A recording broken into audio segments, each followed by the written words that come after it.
Zora and Me, Chapter 25. The following afternoon, we went to Joe Clark's store. We knew we had a mission, and we knew we couldn't breathe a word about it. I thought about Gold. No matter how bad she felt now, she couldn't change what had happened. When we got to Joe Clark's store, the usual cast of characters stood on the porch interrupting one another. Mr. Clark was leaning against a post as usual, but he didn't look right as rain. He leaned like a powerful tree taking a long overdue rest. The look in his eyes was far from peaceful. Zora spoke. "Can I talk to you, Mr. Clark?" The chorus went silent. "Course you can," he said. He seemed to welcome the distraction. "Don't do it, Joe," someone called out. "They only want to take you for your more licorice." "No, we don't."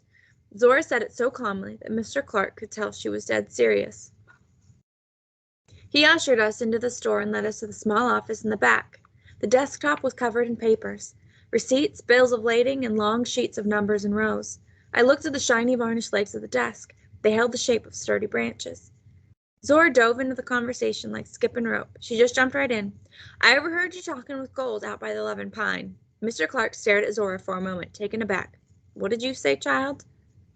"I heard you and Gold talking in the woods on Tuesday. We went to see her that evening to tell her Ivory had been looking for her. We wanted to help lay his spirit to rest." Zora looked at Mr. Clark. He was still just staring at her. She pressed on. "Then Gold starts wailing and tells us how jealous her white man is. That white man she goes with in Lake Matland." Zora paused.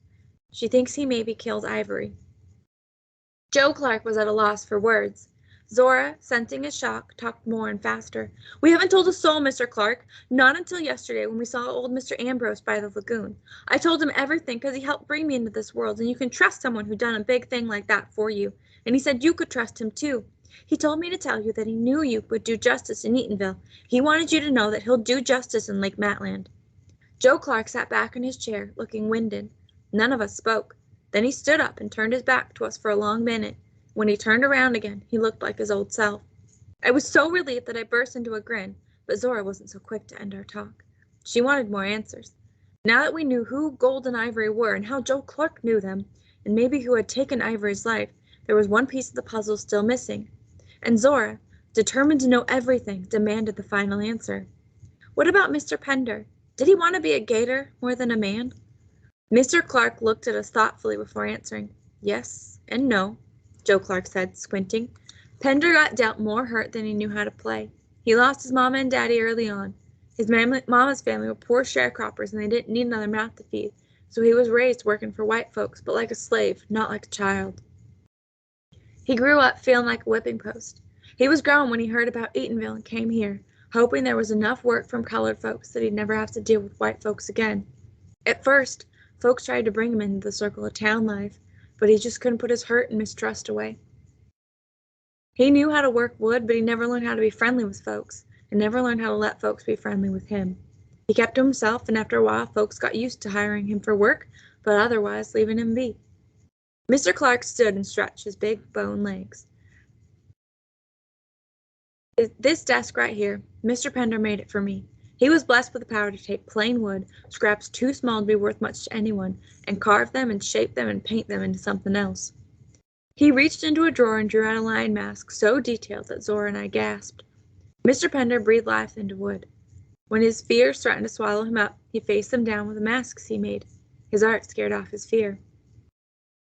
I thought about Mr. Pender missing his mama and daddy, and I wondered if I had anything beautiful to make inside myself that would still my own fears.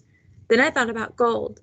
She and Mr. Pender had something in common. They both felt afraid and cheated by the cards life had dealt them, but they took that fear and channeled it in different ways.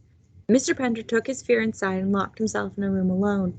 Gold hid her fear inside and walked away from where she came from and everything she knew. Both of them ended up alone.